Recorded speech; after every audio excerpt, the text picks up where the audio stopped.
Welcome to day 35 of Most Wanted series, and today we are going to discuss a new topic, that is biomolecule. Very important chapter in point of NEET examination. And first of all, we will discuss how to analyze chemical composition of any living things. यानी हम बात कर रहे हैं biological world की, हम बात कर रहे हैं लिविंग सेल्स की, आइदर वो प्लांट हो आइदर वो एनिमल हो, और उस सेल के अंदर क्या क्या कंपोजिशन प्रेजेंट है, कौन कौन से मॉलिक्यूल्स, कौन कौन से केमिकल्स प्रेजेंट हैं, उन सारी की डिटेल अपन यहाँ पढ़ने वाले हैं। कैसे नेचर के हैं, कैसे उसको हम सेग्रीगेट करते हैं, this are the main concept of this chapter. जरा देखें क्या होता है। तो सबसे पहले बात करते हैं कि जिस एनवायरमेंट में हम रह रहे हैं, अर्थ के ऊपर रह रहे हैं, और अर्थ क्रस्ट के अंदर जितने भी प्रेजेंट एलिमेंट्स हैं वही एलिमेंट्स हमारी बॉडी के अंदर प्रेजेंट हैं, and it is describe in table of NCERT of this chapter. तो हम देखते हैं सबसे पहले यहाँ पे एक प्रोसेस की बात कर ले कि हम कैसे एनालाइज करते हैं कि व्हिच केमिकल मॉलिक्यूल्स और compound are present inside any living body और लिविंग सेल्स। तो उसके लिए एक मेथड है, दैट इज, पहले तो आप लोग ये जानो कि एक साल्ट एनालिसिस होता है। साल्ट एनालिसिस आपके सिलेबस में नहीं है, एनसीईआरटी जिसकी बात करिए उसकी बात मैं कर रही हूँ।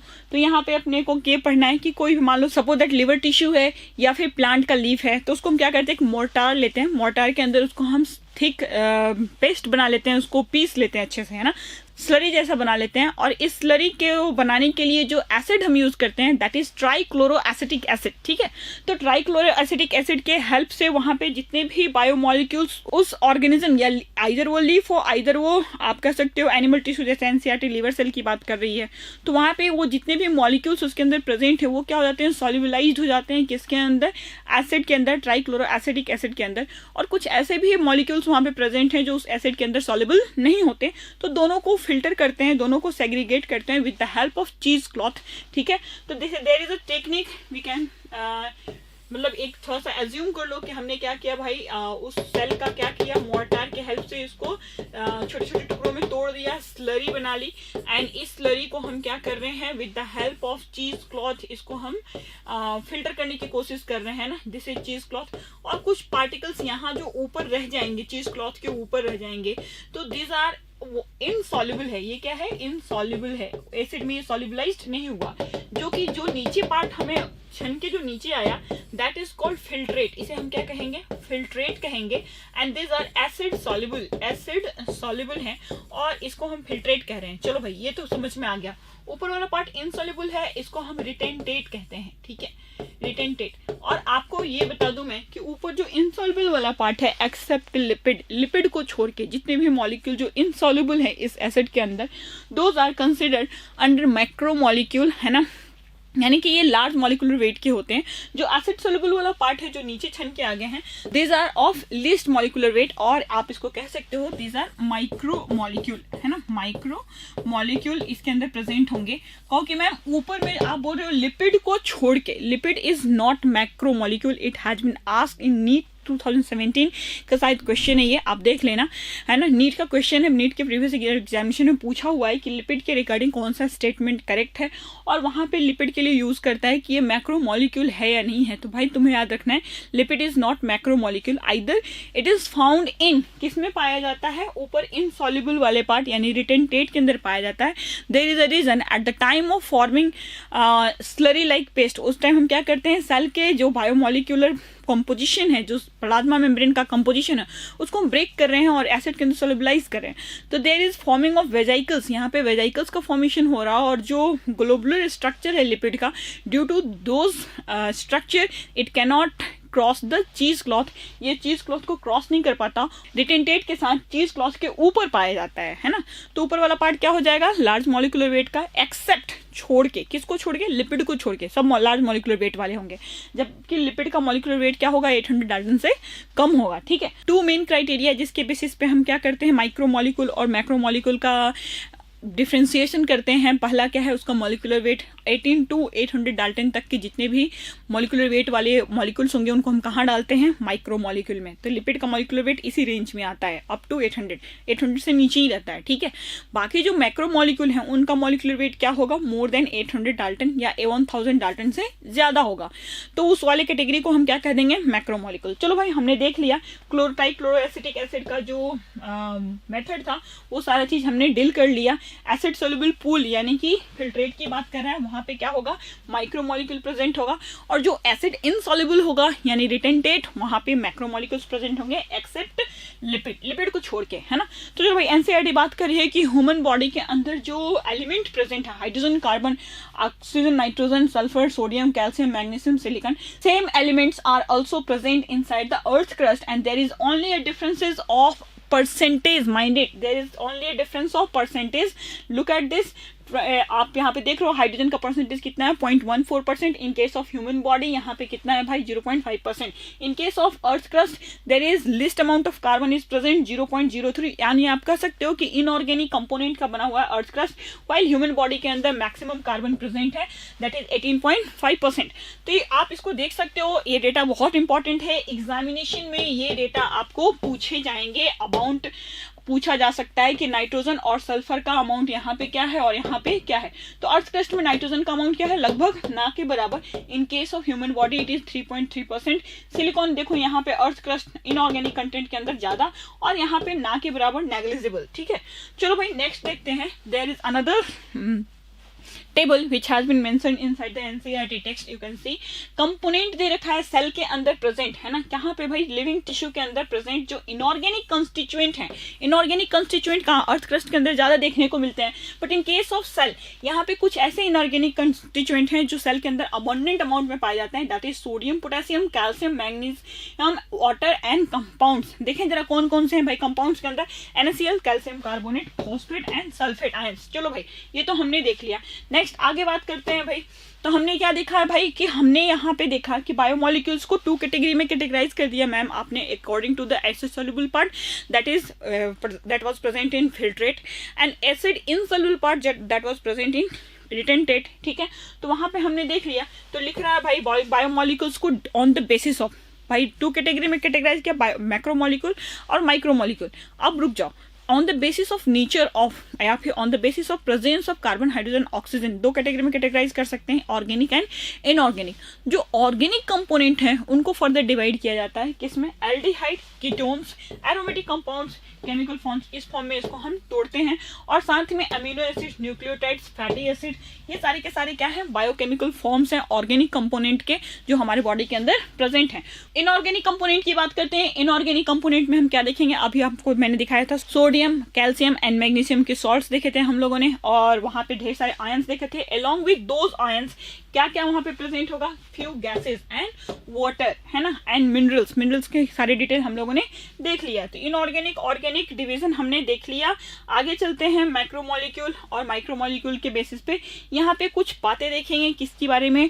Proteins are polymer of amino acids. Protein किसके पॉलीमर है, एमिनो एसिड्स के हैं। क्या होता है एमिनो एसिड, जरा ये देखें। तो एमिनो एसिड क्या होता है, amino acid is substituted methane. क्या, कैसे, ऊपर में H+, वन साइड NH3, दूसरे साइड COOH, और नीचे क्या देखेंगे, एक अल्काइल ग्रुप, है ना।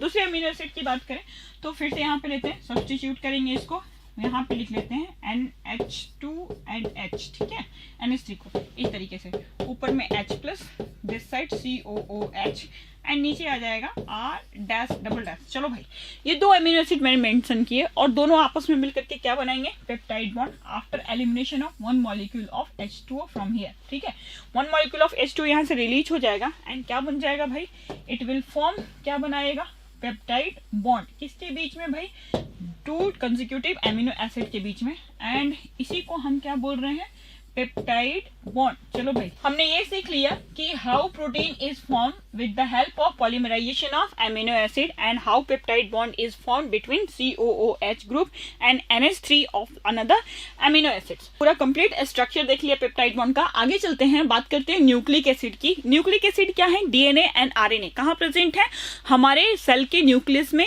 या फिर कोई भी लिविंग बॉडी जिसका सेल है, सेल के अंदर न्यूक्लियस होगा, न्यूक्लियस के अंदर न्यूक्लिक एसिड प्रेजेंट होंगे। और यहाँ पे बोल रहा है कि फॉस्फोडाइएस्टर बॉन्ड का फॉर्मेशन होता है एंड आफ्टर दैट हम क्या देखेंगे कि how the phosphodiester bond will be form.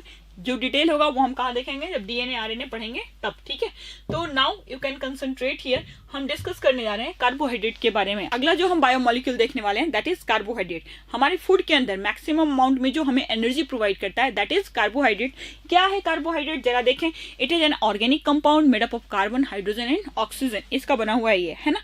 Sometimes it is derived और भी बहुत सारे मॉलिक्यूल इसके साथ मिलते हैं और डिफरेंट टाइप्स ऑफ शुगर का फॉर्मेशन होता है, वो डिटेल हम बाद में देखेंगे। यहाँ देखते हैं कार्बोहाइड्रेट की बात करते हैं तो ये इन पॉलीसेकेराइड्स की बात करें, पॉली का मतलब ढेर सारे, सेकेराइड्स मतलब शुगर, ढेर सारे शुगर आपस में जुड़ेंगे, ग्लाइकोसिडिक बॉन्ड का फॉर्मेशन करेंगे और वहां पे क्या बना देंगे, पॉलीसेकेराइड्स। ठीक है, मोनोसेकेराइड्स किसको कहेंगे, सिंपल वन शुगर मॉलिक्यूल को हम क्या कहेंगे, मोनोसेकेराइड्स।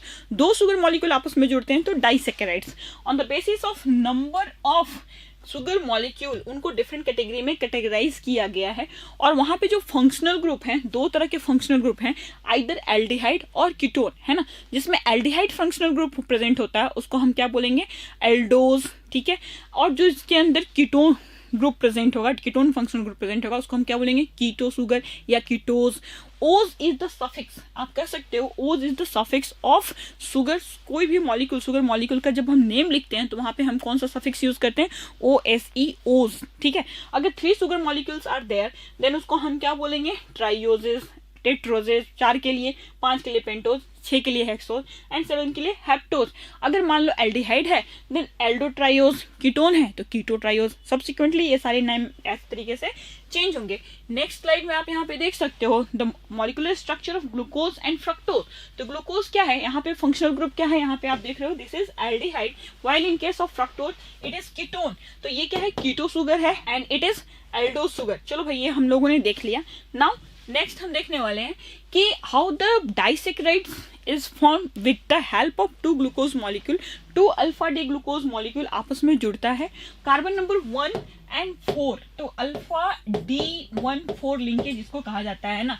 तो इसको हम क्या बोल रहे हैं, माल्टोज। आप देख रहे हो नंबरिंग किस तरीके से किया हुआ है, 1 2 3 4 5 and 6 carbon. Similarly in this side this will be the carbon number 1 2 3 4 4 5 6। ठीक है, तो यहाँ पे क्या हो रहा है, बॉन्डिंग का जो बॉन्ड जो डायरेक्शन है that is alpha D14 glycosidic bond का डायरेक्शन है ये। You have to memorise this, है ना, अच्छे से आपको याद रखना है ये चीज। नेक्स्ट की बात करते हैं स्ट्रक्चर ऑफ लैक्टोज की। किससे बना हुआ है lactose, 1 molecule of beta D galactose and 1 molecule of beta D glucose, यानी कि दोनों फॉर्म यहाँ पे क्या है, बीटा फॉर्म में प्रेजेंट है and bond linkage will be beta 1,4। ठीक है, याद रखना है आपको, beta 1,4 in case of lactose. आगे चलते हैं, कार्बोहाइड्रेट का यहाँ पे क्लासिफिकेशन दे रखा है, आपको याद रखना है। मोनोसेकेराइड्स, डाइसेकेराइड्स को हम ऑलिगोसेकेराइड्स की कैटेगरी में रखेंगे, है ना। तो 20 मॉलिक्यूल ऑफ शुगर यूनिट को हम कहाँ रखते हैं, ऑलिगोसेकेराइड्स में। मोर देन 20 अगर होगा तो उसको हम कहाँ रखेंगे, पॉलीसेकेराइड्स के अंदर। तो 3 कैटेगरी है मोनोसेकेराइड्स में, only 1 sugar molecule is present. In case of oligosaccharides 2 to 20 molecule of sugar will be united together to form a chain glycosidic bond. वहां पे बनेगा ढेर सारा, और कितना बड़ा chain, up to 20 sugar molecules बन सकता है। मोर देन 20, अगर सपोज 20 से ज्यादा है ना, तो sorry, if it is more than 20, अगर मोर देन 20 हो गया देन क्या होगा भाई, more than 20 then it will B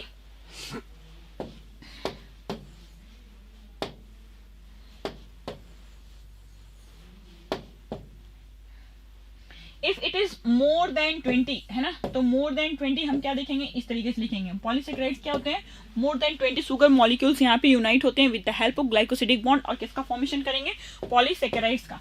चलो कुछ एग्जांपल्स देखते हैं अकॉर्डिंग टू द एनसीईआरटी। ठीक है, एनसीईआरटी में कुछ चीजें मेंशन की हुई हैं, आपको याद रखना है। जैसे कि यहाँ पे दे रखा है कि सेल्यूलोज के अंदर, सेल्यूलोज क्या है, cellulose is polymer of beta D glucose, और ये बीटा डी ग्लूकोज किस तरीके से जुड़े होंगे, बॉन्ड डायरेक्शन क्या होगा, तो आपको याद रखना है 1,4 beta linkage is present in cellulose.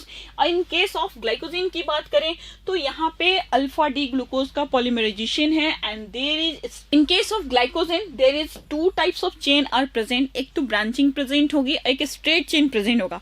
जो स्ट्रेट चेन होता है वहां पे जो ग्लाइकोसिडिक बॉन्ड की डायरेक्शन होती है that is alpha 1,4, and in case of branching, जहां ब्रांचिंग होती है तो वहां पे जो डायरेक्शन होगा that is 1,6 linkage. You can see it very clearly in this diagram जो यहाँ पे दे रखा है। क्या देखना आपको कि अमाइलोज एंड अमाइलोपेक्टिन, है ना, ये जो है क्या है भाई, स्ट्रक्चरल यूनिट है ऑफ स्टार्च का। स्टार्च के अंदर 2 तरीके से वहां पे प्रेजेंट होते हैं चेन। तो you can C very well, यहाँ पे ग्लाइकोसिडिक बॉन्ड बना हुआ है, अल्फा लिंकेज प्रेजेंट है यहाँ पे 1 and 4 के बीच में। और जब ये अमाइलोज से अमाइलोपेक्टिन जहां ब्रांचिंग होगी तो वहां पे क्या है भाई, alpha link is present between carbon number 1 and carbon number 6। तो ये वाला जो ब्रांचिंग में है सेम चीज हम वहां ग्लाइकोजेन में देख रहे थे कि 1,6 ब्रांचिंग की जगह पे ये डायरेक्शन दिखाई देता है, जबकि स्ट्रेट चेन में जो डायरेक्शन है दैट इज अल्फा 1,4। चलो भाई ये क्लियर हो गया, done. In case of starch abundance देखना है अपन को कि कौन सा ज्यादा अमाउंट में पाया जाता है, तो आपको याद रखना है अमाइलोपेक्टिन जो ब्रांच्ड स्ट्रक्चर है उसका जो परसेंटेज है that is about 80 to 85%, while straight chain का जो परसेंटेज है यानी अमाइलोज का जो परसेंटेज है दैट इज अबाउट 15 to 20%। ठीक है, तो यहाँ पे जो ब्रांचिंग होगी वहां किसके बीच होगी, carbon number 1 and carbon number 6 के बीच होगी, और स्ट्रेट चेन में जो वन डायरेक्शन है that is C1 and C4 के बीच में। चलो हम लोगों ने कार्बोहाइड्रेट देख लिया है, अब हम आगे का जो कंसेप्ट डील करने वाले हैं that is about primary and secondary metabolites की, है ना।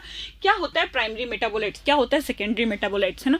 तो आपको ये याद रखना है कि अगर हम किसी भी लिविंग सेल का अगर केमिकल कंपोजिशन का एनालिसिस करने वाले हैं कि what chemical molecules are present inside that cytoplasm, then we find certain amount of chemicals जो आपके एनसीईआरटी के टेक्स्ट के अंदर 9.1 टेबल में डिटेल दे रखा है। जैसे वहां पे दे रखा है lecithin is present there, glycerol is present there, glucose molecule वहां पे प्रेजेंट है, शुगर मॉलिक्यूल्स जो मोनोसैकेराइड्स के फॉर्म में, मतलब सिंपलेस्ट फॉर्म जैसे न्यूक्लिक एसिड वहां पे प्रेजेंट है। तो this all chemical molecules are included in primary metabolites, यानी कहने का मतलब क्या है, simplest form of chemical which is present inside the cytoplasm of living cells, either plant or animals. Those are considered as primary metabolites and we know what's the exact function of that primary metabolites. यानी वो सारे chemical molecules जिसका simplest structure हमको दिखाई देता है, जिसका simplest structure हमें पता है और उसका function भी पता है ना, तो उसको हम क्या बोल देंगे, primary metabolites. Secondary metabolite का क्या concept है, all those molecules एक्सेप्ट ये जो आपके एनसीईआरटी के सारणी में जो दे रखा है उसके अलावा और जितने सारे वहाँ पे केमिकल मॉलिक्यूल्स प्रेजेंट है सेल के अंदर, जिनके एग्जैक्ट फंक्शन उस साइटोप्लाज्म के अंदर क्या होता है हमें नहीं पता है ना। दिस आर फॉर्म्ड और सिंथेसाइज्ड इनसाइड द साइटोप्लाज्म। जैसे आप कह सकते हो लैटेक्स, रबर, रेजिन्स, कौन सिंथेसाइज करता है, प्लांट सेल सिंथेसाइज करते हैं। कहाँ पे सिंथेसाइज होगा, साइटोप्लाज्म के अंदर सिंथेसाइज होगा, मेटाबॉलिक एक्टिविटीज वहीं एग्जीक्यूट हो रही है। But what are the exact function of this latex in cytoplasmic content of plant cell, it is still not known. यानी कि सेकेंडरी मेटाबोलाइट का फंक्शन हमें नहीं पता है, जबकि वो कहाँ सिंथेसाइज होते हैं, उसी साइटोप्लाज्म के अंदर सिंथेसाइज होते हैं। तो this are the two difference between primary metabolites and secondary metabolites, जो कि यहाँ दे रखा है। You can understand this very well. हमारे एनसीईआरटी के अंदर एक टेबल देता है जिसके अंदर सेकेंडरी मेटाबोलाइट का एक लिस्ट दे रखा है। This is very very important section. क्यों? क्योंकि एग्जामिनेशन में इस टेबल से क्या करता है कि किसी पर्टिकुलर कंपाउंड को उठा लिया जाता है और उसको पूछा जाता है कि ये इसमें से कौन सा सेकेंडरी मेटाबोलाइट है और इसका क्या फंक्शन है। तो कैटेगरी यहाँ पे दे रखा है ना, दीज आर पिगमेंट्स, है ना, पिगमेंट्स कौन, carotenoids, anthocyanin, these are secondary metabolites. ये क्या है, सेकेंडरी मेटाबोलाइट है। कहाँ पे सिंथेसाइज होते हैं, प्लांट सेल के अंदर। एल्कलॉइड्स, मॉर्फिन एंड कोडीन, है ना, आपने पढ़ रखा है ह्यूमन हेल्थ एंड डिजीजेस के अंदर, ये डिटेल किया था हम लोगों ने मॉर्फिन एंड कोडीन को। तो ये सारे के सारे कहाँ सिंथेसाइज हो रहे हैं, तो सिंथेसाइज कर रहे हैं प्लांट सेल के अंदर ही, और इनको हम किस कैटेगरी में रख रहे हैं, एल्कलॉइड्स। टर्पिनॉइड्स कैटेगरी में आपको याद रखना है मोनोटर्पिन्स एंड डाइटर्पिन्स। एसेंशियल ऑयल के कैटेगरी में आपको याद रखना है lemon and grass oils. Similarly toxin में आपको अब्रीन एंड ब्रिसिन, एंड लेक्टिन्स में कॉनकैनावेलिन। ड्रग्स कैटेगरी में विनब्लास्टिन, कुरकुमिन। विनब्लास्टिन हम लोगों ने देखा है एंटी कैंसरस ड्रग है, ठीक है। आगे चलते हैं पॉलीमेरिक सब्सटेंसेस में रबर, गम्स एंड सेल्यूलोज। तो very very important section of this chapter. आपको ये चीजें याद करके रखनी है कि कौन सा पर्टिकुलर ऑर्गेनिक कंपाउंड किस कैटेगरी से बिलोंग करता है। आपसे पूछ देगा कि इनमें से कौन सा टॉक्सॉइड है, टॉक्सिन है, then you must have memorise कि abrin is toxin, ricin is toxin. Toxin category के अंदर इसको प्रेस किया गया है। नेक्स्ट बात करते हैं एवरेज कंपोजिशन ऑफ सेल की, है ना। एवरेज कंपोजिशन ऑफ सेल में सबसे पहले देखेंगे कि वाटर का परसेंटेज कितना है। किसी भी सेल के अंदर जो साइटोप्लाज्मिक कंटेंट है उसके अंदर जो वाटर का परसेंटेज है that is about 70 to 90%। Protein is the second abundant organic compound, that is 10 to 15%. After that carbohydrate, it is about 3%. After that lipid, which is 2%, and after that nucleic acid 5 to 7%. आगे चलते हैं ions 1। तो इसमें आपको क्या याद रखना है, सबसे ज्यादा वाटर, उसके बाद प्रोटीन, फिर तीसरे नंबर पे परसेंटेज वाइज क्या हो जाएगा, परसेंटेज सेलुलर मास का न्यूक्लिक एसिड। न्यूक्लिक एसिड के बाद आता है कार्बोहाइड्रेट, आफ्टर दैट लिपिड, है ना। लिपिड के बाद सबसे लिस्ट अमाउंट में क्या होंगे, यहाँ पे आयंस प्रेजेंट होंगे। तो ये एनसीईआरटी का डेटा है, you must have memorize and clear concept होना चाहिए में आपको, ऐसा ना हो कि आप कंफ्यूज हो जाओ और क्वेश्चन आपके निगेटिव हो जाए, है ना। तो प्रोटीन की बात करते हैं। प्रोटीन के लिए हम लोगों ने देखा कि how protein is form with the help of polymerization reaction, peptide bond का फॉर्मेशन देख लिया है, एमिनो एसिड देख लिया है। अब एमिनो एसिड को 2 कैटेगरी में कैटेगराइज कर रहे हैं। कौन कौन सा कैटेगरी है भाई, जरा देखें। Essential amino acid and non essential amino acid. क्या होता है एसेंशियल अमीनो एसिड? ऐसे अमीनो एसिड्स जिनकी जरूरत हमें है हमारे बॉडी के अंदर, हम उसको सिंथेसाइज नहीं कर सकते, these are essential amino acids. इस टेबल के अंदर वो सारे नेम जिसके ऊपर स्टार मार्क लगा हुआ है, that is essential. For example valine, leucine, isoleucine, arginine, lysine and threonine. These are the example of essential amino acid. In next, methionine and tryptophan, histidine. These are also, and phenylalanine. These are also essential amino acid. Total कितने हो गए? 1 2 3 4. Okay, 4 तो यहाँ हो गए भाई, है ना। पीछे वाले स्लाइड में देखें कितने हैं भाई, 5 6 7 8 9 10। जानबूझ के काउंट किया, हमें पता है 10 एसेंशियल अमीनो एसिड्स हैं। टोटल अमीनो एसिड्स कितने रिक्वायर्ड हैं प्रोटीन सिंथेसिस में? 20, जिसमें 10 एसेंशियल हैं जिनका सिंथेसिस हमारे बॉडी के अंदर नहीं होता, तो हमें अपने फूड सोर्स के थ्रू इन्हें बाहर से लेना पड़ता है। बाकी जो 10 है हमारा बॉडी उसको सिंथेसाइज करने में कैपेबल है, and this are essential for the protein synthesis. चलो भाई, कर लिया हम लोगों ने। अब बात करते हैं कि प्रोटीन का काम क्या है लिविंग सेल के अंदर, what are the major function. तो you can see here, transport of nutrients. क्या करता है प्रोटीन? चैनल्स के रूप में काम करता है। Carrier proteins are present there, जो ट्रांसपोर्टेशन का काम करता है सेलुलर कंटेंट को एक पार्ट से दूसरे पार्ट में पहुंचाने के लिए, जैसे हीमोग्लोबिन, है ना। तो भाई हीमोग्लोबिन इज क्या है भाई, it is also globular protein है। कहाँ प्रेजेंट है? आरबीसी के मेम्ब्रेन के ऊपर। किसको कैरी करता है? ऑक्सीजन को कैरी करता है। As well as plasma membrane के ऊपर भी ट्रांस मेम्ब्रेन प्रोटीन प्रेजेंट है, वो भी किसका काम करते हैं? कैरियर का काम करते हैं। तो ट्रांसपोर्टेशन में इंपॉर्टेंट रोल प्ले कर रहा है। एज वेल एज हमारे बॉडी के अंदर आपने पढ़ रखा है ग्लोबुलिन, है ना, immunoglobulin. This are also proteinaceous structure which is fighting against infection, या फिर आप कह सकते हो बाहरी पैथोजन से लड़ने के लिए इम्यूनोग्लोबुलिन का फॉर्मेशन होता है। तो हमारी इम्यूनिटी को मेंटेन करने के लिए प्रोटीन रिस्पॉन्सिबल है। अगला है प्रोड्यूस एंजाइम्स एंड प्रोटीन्स। हमारे बॉडी का जो बिल्डिंग मटेरियल है जिससे हमारा बॉडी कंप्लीट बना हुआ है, that is also made up of protein. तो बिल्डिंग मटेरियल बनाने के लिए भी प्रोटीन की रिक्वायरमेंट है। एज वेल एज बॉडी के अंदर जितने भी मेटाबॉलिक रिएक्शंस हो रहे हैं, इन सारे मेटाबॉलिक रिएक्शंस को एग्जीक्यूट कराने के लिए एंजाइम्स की रिक्वायरमेंट है, and these enzymes are also proteinaceous in nature. तो चलो भाई, प्रोटीन का फंक्शन हम लोगों ने देख लिया। हमारे बॉडी में सबसे अबंडेंट अमाउंट में जो प्रोटीन पाया जाता है that is collagen, most abundant protein है। चलो भाई, एनिमल वर्ल्ड का आगे चलते हैं। प्रोटीन को on the basis of their structure अलग अलग कैटेगरी में कैटेगराइज किया गया है। You can see here primary structure, secondary structure, tertiary structure and quaternary structure. You can see the diagram very well, और अच्छे से समझ सकते हो उस टेक्स्ट को पढ़ने के अलावा।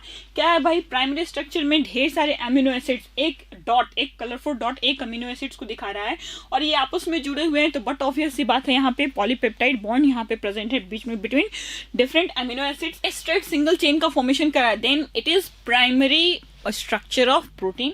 सेकेंड स्ट्रक्चर में क्या होगा, ये हेलिकल होगा, ठीक है, और हेलिकली अरेंज्ड होगा, जिसकी वजह से there will be formation of hydrogen bond between 2 consecutive part of, या फिर between 2 consecutive helix of this amino acid chain. Amino acid के चेन के बीच में यहाँ पे क्या होगा, हाइड्रोजन बॉन्ड, वॉन डर वाल फोर्स लगेगा, और ये ज्यादा स्ट्रॉन्ग होंगे, ये कॉम्प्लिकेटेड होंगे ज्यादा in comparison of primary structure के, ठीक है।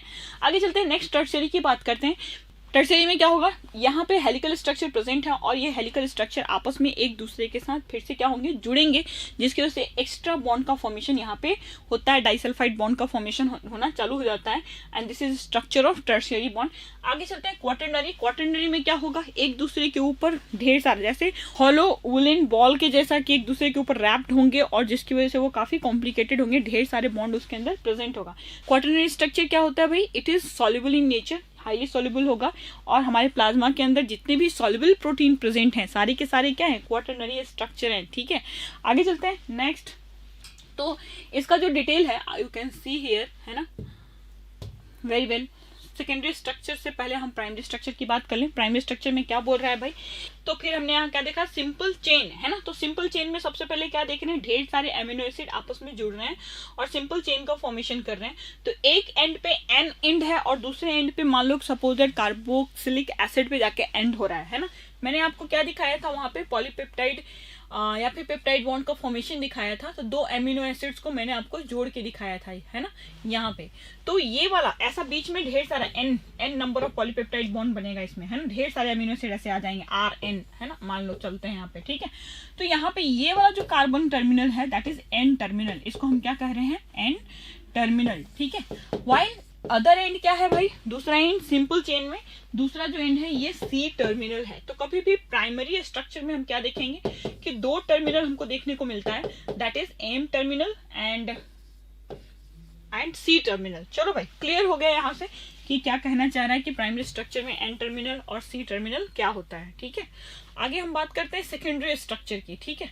तो सेकेंडरी स्ट्रक्चर में हम क्या देखेंगे, यहाँ पे 3 टाइप्स ऑफ हेलिक्स है प्रेजेंट यहाँ पे। तो आपको याद रखना है 3 टाइप्स ऑफ स्ट्रक्चर यहाँ पे प्रेजेंट है, alpha helix, beta helix and collagen, है। कोलेजन भी याद रखोगे आप यहाँ पे।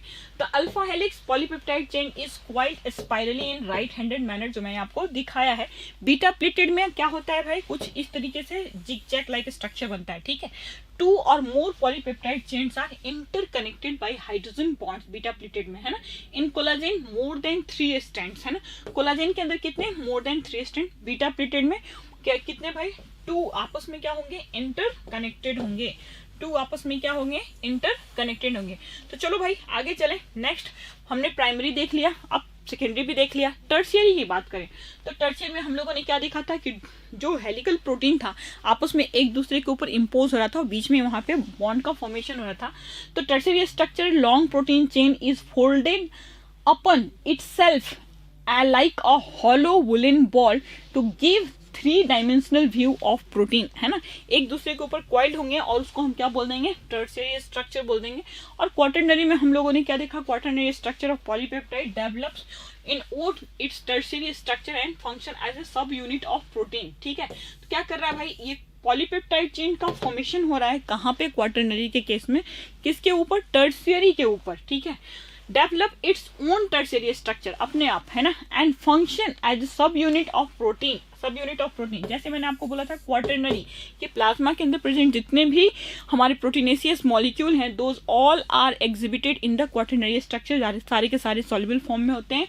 जैसे फॉर एग्जांपल मैंने आपको हीमोग्लोबिन भी बताया था, ठीक है। हीमोग्लोबिन के अंदर 2 अल्फा सब यूनिट है एंड 2 बीटा सब यूनिट यहाँ पे प्रेजेंट होता है। यू नो वेरी वेल, आपने पढ़ रखा है वहां पे कि अल्फा सब यूनिट में कितने number of amino acid and beta amino acid में कितने सब यूनिट। तो हम लोगों ने यहाँ पे स्ट्रक्चर ऑफ प्रोटीन भी देख लिया। After that we will discuss about biomacromolecule and biomacromolecule. जो कंसेप्ट था मैंने आपको बता दिया था, acid soluble and acid insoluble, है ना। एसिड सॉल्युबल के अंदर कौन से पार्ट जिनका मॉलिक्यूलर वेट 18 डाल्टन से 800 डाल्टन के पास है तो उनको हम क्या बोलते हैं, माइक्रोमोलिक्यूल। जबकि मैक्रोमोलिक्यूल के केस में हम क्या देखेंगे कि मैक्रोमोलिक्यूल में molecular weight will be more than 1000 Dalton, है ना। और लिपिड क्या था, एक्सेप्शन था, कहाँ पाया जा रहा था, रिटेंटेट के अंदर पाया जा रहा था, जबकि उसका मॉलिक्यूलर वेट क्या होता है, 800 डाल्टन से भी कम होता है। तो ये सारे कंसेप्ट हमने डिस्कस कर लिए हैं। यहाँ पे एनसीईआरटी के अंदर ये जो लाइन है, यहाँ से क्वेश्चन पूछा जा चुका है कि lipids are not strictly macromolecule, ये स्ट्रिक्टली मैक्रोमोलिक्यूल नहीं है। एसिड सॉल्युबल फॉर्म में ये क्यों प्रेजेंट नहीं है उसका भी एक्सप्लेनेशन एनसीईआरटी करती है, उसको बारे में भी बोलती है कि eight the time of slurry formation ये सारे क्या होते हैं, ये पार्टिकल्स टूट जाते हैं और वेजाइकल्स का फॉर्मेशन कर देते हैं जो कि वाटर में सॉल्युबल नहीं है। Cell membrane and other membranes are broken into pieces and form vesicles which are not water soluble, है ना। वाटर सॉल्युबल नहीं होने के कारण, है ना, क्या है भाई, therefore this membrane fragments in the form of वेजाइकल्स get separated, ये वेजाइकल्स क्या हो जाएंगे, सेपरेट हो जाते हैं with the acid insoluble pool and hence in the macromolecular fraction में ये lipid आ जाता है। तो this is mentioned inside the NCERT text. We are going to discuss this table क्या है इस टेबल के अंदर, एक तरफ प्रोटीन दे रखा है और दूसरी तरफ इसका फंक्शन दे रखा है. You should memorize all the name of protein. For example collagen. Collagen is the protein which is responsible for intercellular ground substances, and trypsin is the protein which is acting as an enzyme. Insulin is also proteinaceous nature का होता है. Insulin is also proteinaceous in nature. It's a hormone. Antibody, all antibodies are protein and this fights infectious agents. Receptors की बात करें, जितने भी receptors present हैं वो सारे के सारे रिसेप्टर्स क्या हैं भाई, आपके प्रोटीनेशियस मॉलिक्यूल हैं. And sensory reception, smell, taste, hormone, ये सारी क्या है भाई, प्रोटीन के फंक्शन है. GLUT4 is also protein. नाम इसका GLUT4 है, but you have to rememorise this is protein and responsible for enable glucose transport into the cell. Glucose transportation के लिए इंपॉर्टेंट रोल प्ले करता है GLUT4 इज अ प्रोटीन. चलो भाई याद हो गया. नेक्स्ट आगे की बात करें, यहाँ पे प्रोटीन्स को क्लासिफाई किया गया on the basis of their shape, है ना. दो कैटेगरी में कैटेगराइज किया गया. पहला जो कैटेगरी है दैट इज फाइब्रस प्रोटीन और दूसरा जो कैटेगरी है that is globular protein. Fibrous protein का एग्जांपल क्या है, keratin and myosin.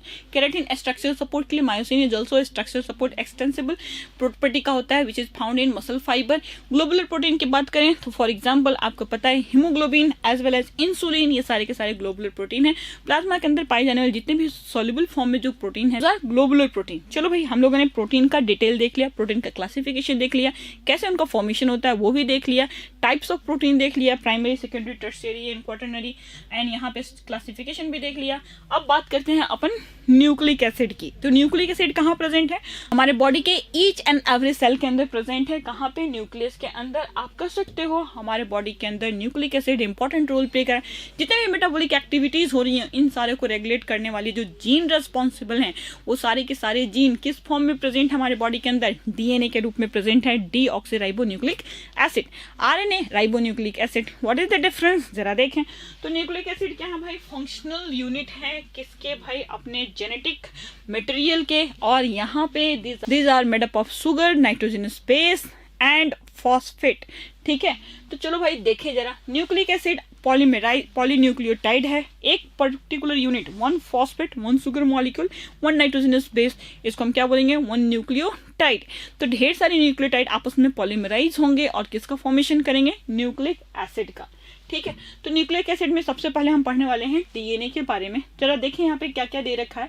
A nucleic acid has three chemically distinct component, heterocyclic compound that is nitrogenous base, polysaccharides, ribose sugar, deoxyribose sugar in case of DNA and ribose in case of RNA.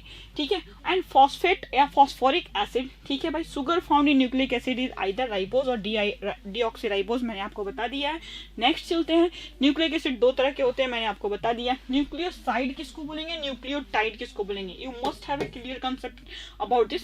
Side में phosphoric acid present नहीं होगा, जबकि Tide वाला term में यहाँ पे phosphoric acid या phosphate group present होगा. नाइट्रोजनस बेस दो तरह के होते हैं, पायरिमिडीन एंड प्यूरिमिडीन.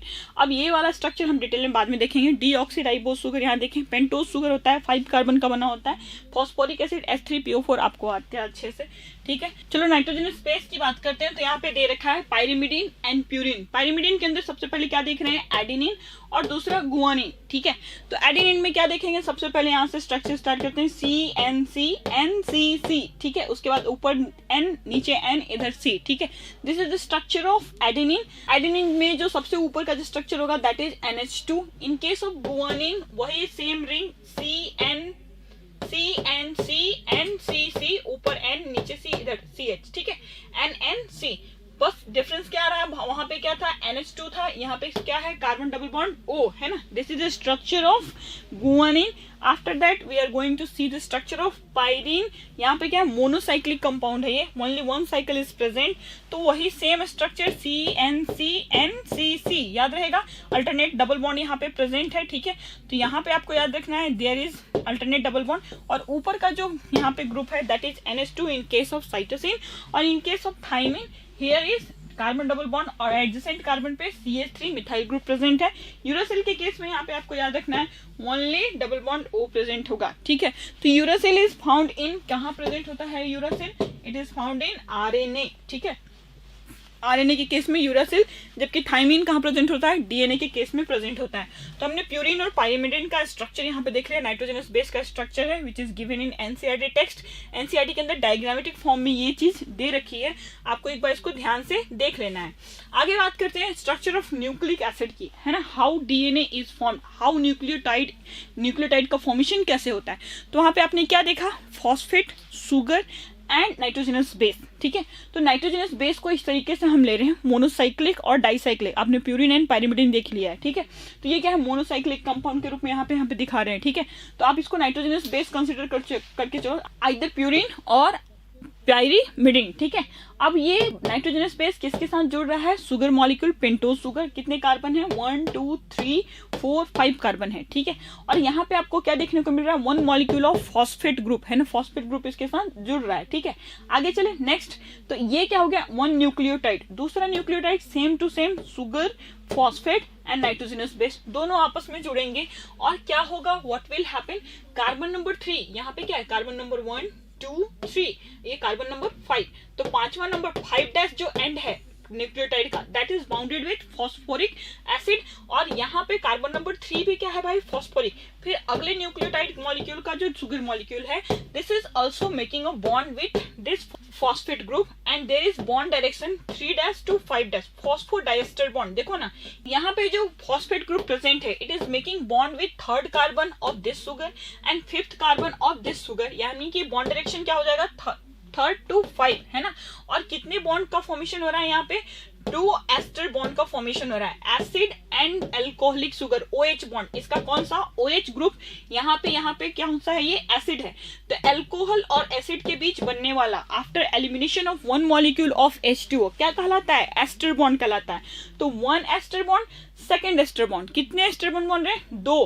कौन सा ग्रुप यहाँ पे प्रेजेंट है भाई, फॉस्फोरिक ग्रुप प्रेजेंट है, फॉस्फेट का ग्रुप प्रेजेंट है, then this is known as phosphodiester bond. आपको क्लियर हो गया, कभी भी एस्टर बॉन्ड का फॉर्मेशन किसके बीच होता है, अल्कोहल एंड एसिड के जुड़ने से, जिसमें 1 मॉलिक्यूल ऑफ H2O एलिमिनेट हो। तो एक फॉस्फोडाइएस्टर बॉन्ड बनने में कितने मॉलिक्यूल ऑफ H2O एलिमिनेट होंगे, 2 मॉलिक्यूल, एक यहाँ से एक यहाँ से, तब जाकर के फॉस्फोडाइएस्टर बॉन्ड बनेगा। यानी कहने का मतलब क्या है कि 1 न्यूक्लियोटाइड मॉलिक्यूल जब दूसरे न्यूक्लियोटाइड मॉलिक्यूल से जुड़ता है, देन यहाँ का ये OH ग्रुप इसके हाइड्रोजन के साथ मिलकर के 1 मॉलिक्यूल ऑफ H2O निकाल लेगा और फिर फर्दर यहाँ से भी 1 मॉलिक्यूल ऑफ क्या होगा भाई, 1 मॉलिक्यूल ऑफ H2O निकलेगा। ये 5वां नंबर कार्बन है, जबकि ये 3रा नंबर कार्बन है। तो 3 और 5 दोनों के साथ कौन जुड़ रहा है, फॉस्फेट ग्रुप। और किसका फॉर्मेशन हो रहा है, फॉस्फोडाइएस्टर बॉन्ड का। तो आपको याद रखना है, 1 फॉस्फोडाइएस्टर बॉन्ड के फॉर्मेशन में 2 मॉलिक्यूल ऑफ वाटर एलिमिनेट होगा।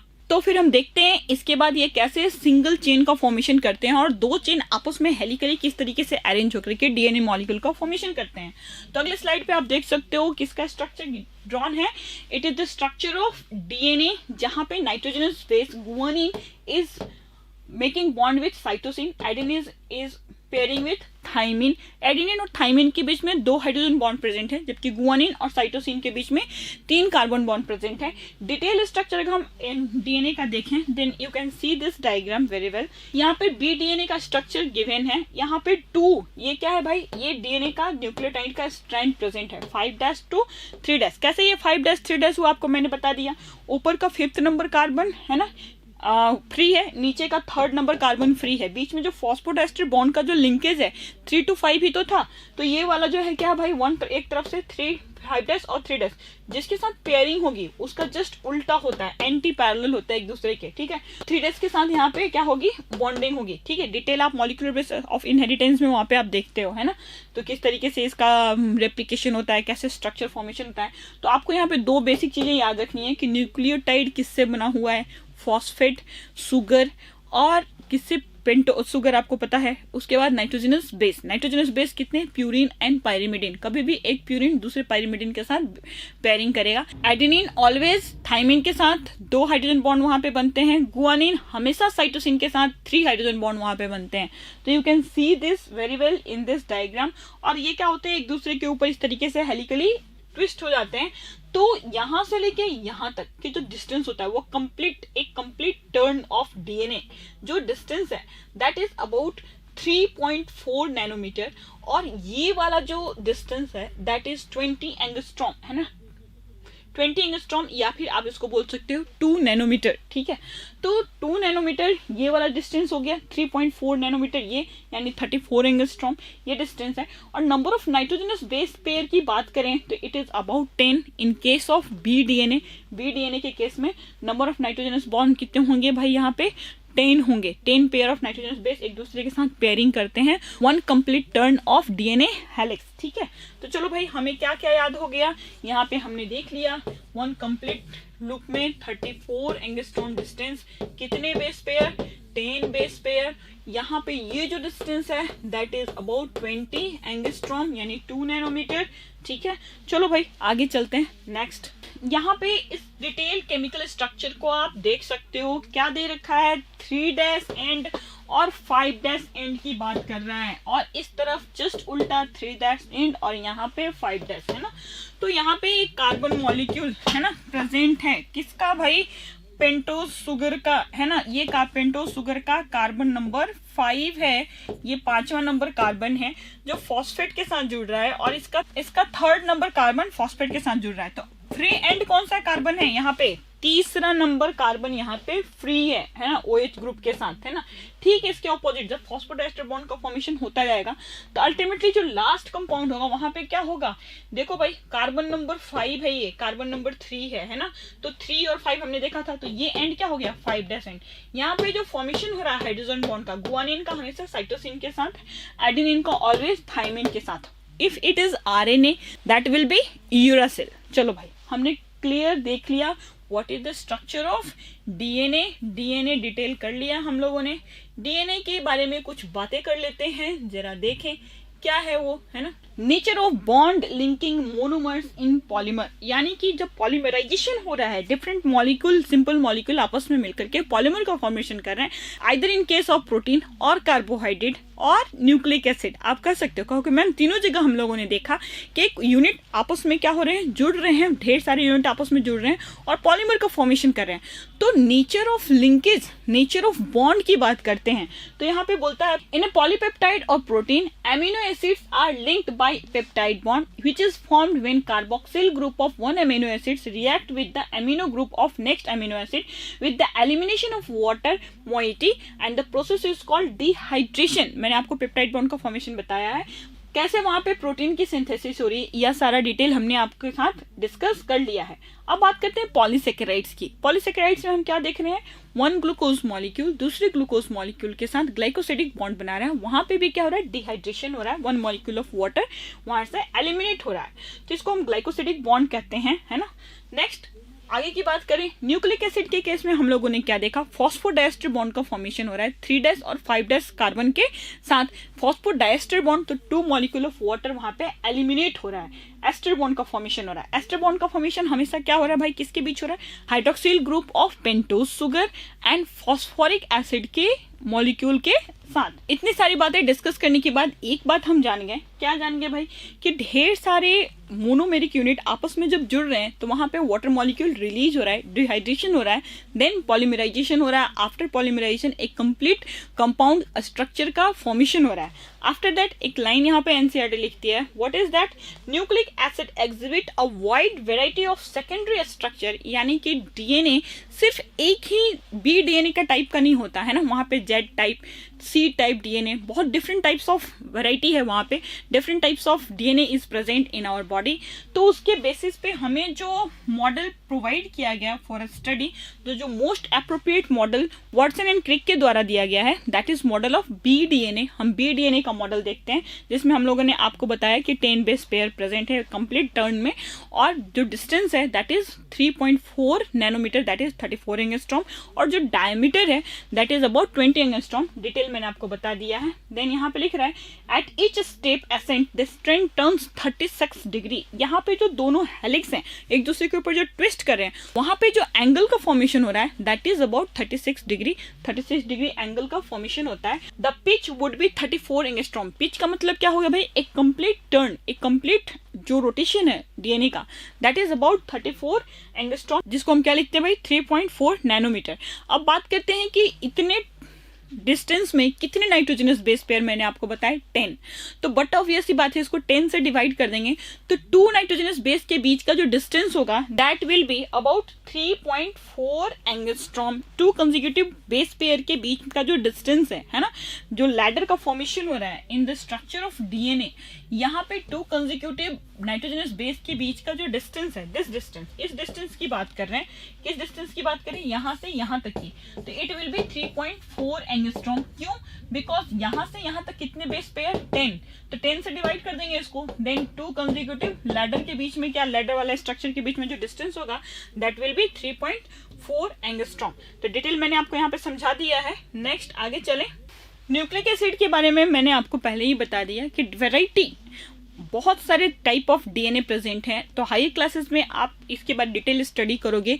जो अल्फाबेटिकल, जैसे मैंने आपको बताया था Z DNA, C DNA, different types of DNA is present है ना, उसकी डिटेल स्ट्रक्चर, उसके स्पेसिफिक फीचर्स होते हैं, नंबर ऑफ नाइट्रोजनस बेस एक कंप्लीट टर्न में डिफर हो जाता है, अलग हो जाता है। तो सारा डिटेल आपको क्या करना है, आगे पढ़ना है। अगला जो कंसेप्ट है that is about dynamic state of body constituent, यानी कि concept of metabolism. Concept of metabolism तो मैम बार बार आप पढ़ाती हो, बार बार बोलती हो मेटाबॉलिज्म। मेटाबॉलिज्म के अंदर ढेर सारे केमिकल रिएक्शंस, हमारा बॉडी केमिकल से बना हुआ। व्हाट आर दिस केमिकल्स आपने अभी पढ़ लिया, प्रोटीन, कार्बोहाइड्रेट, वहां पे ढेर सारी inorganic content, nucleic acid, how this molecules are made up of, कौन कौन से एटम्स, कौन कौन से कार्बन, कौन कौन से बॉन्ड्स, वहां पे सारे बॉन्ड्स आपने डिस्कस कर लिए।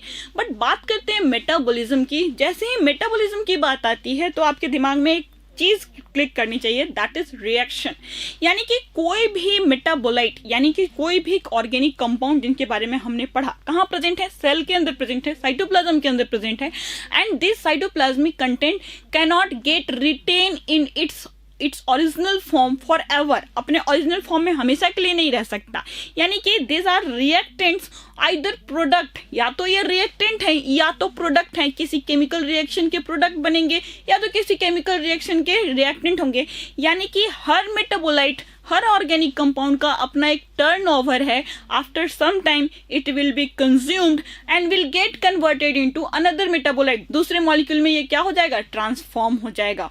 और दिस मेटाबॉलिक रिएक्शंस इतने इजी नहीं होते, सिंगल स्टेप वाले नहीं होते। आपने क्रेब्स साइकिल पर रखी, रेस्पिरेशन के अंदर, प्लांट रेस्पिरेशन के अंदर, साथ ही आपने डाइजेशन प्रोसीजर देख रखा है, साथ ही आपने ब्लड क्लॉटिंग मैकेनिज्म देख लिया है। यानी कि कहने का मतलब क्या है, ये जो केमिकल रिएक्शन सेल्स के अंदर एग्जीक्यूट हो रहे हैं, ये चेन रिएक्शन हो सकते हैं, एक दूसरे को क्रिस क्रॉस कर सकते हैं। एक साइक्लिक फॉर्म के अंदर ऑर्निथीन साइकिल्स आपने देख रखा है, जहां पे यूरिया का फॉर्मेशन होता है, एक्सेस अमोनिया को एलिमिनेट किया जाता है in the form of urea. तो ये सारे केमिकल रिएक्शन ही तो हैं जिनको हम मेटाबॉलिज्म बोलते हैं। और इन सारे मेटाबॉलिक पाथवे को आप कंपेयर कर सकते हो आपके सिटी में एग्जीक्यूट होने वाले ट्रैफिक से। वहां पे ट्रैफिक सिग्नल है जहां पे ढेर सारे रोडवे आकर के मिलते हैं, एक दूसरे को क्रॉस भी करते हैं, साथ में एक जंक्शन भी प्रेजेंट है, ढेर सारा रूट को कवर करने वाला फ्लाईओवर भी प्रेजेंट है।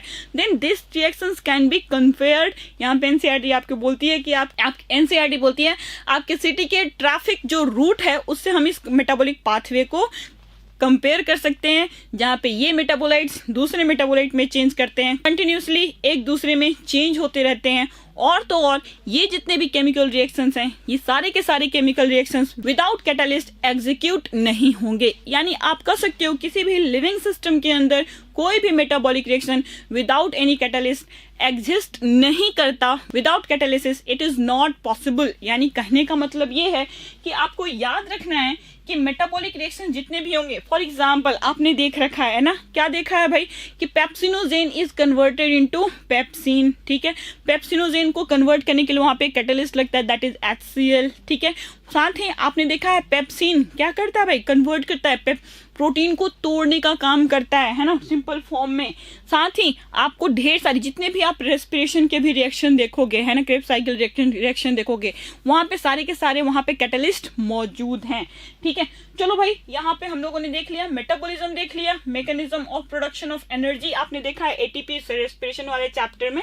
और हमने आपको क्या बोला कि जितने भी केमिकल रिएक्शंस हैं सारे के सारे क्या होते हैं, कैटालाइज्ड होते हैं। विदाउट कैटालिसिस वहां पे एक भी केमिकल केमिकल रिएक्शंस एग्जिबिट नहीं हो सकता। यहाँ पे लिख रखा है the catalyst which hasten the rate of given metabolic conversion are also protein, यानी कि जितने भी कैटलिस्ट हैं ये सारे क्या हैं, एंजाइमेटिक नेचर के हैं और सारे के सारे एंजाइम्स क्या है, प्रोटीन हैं।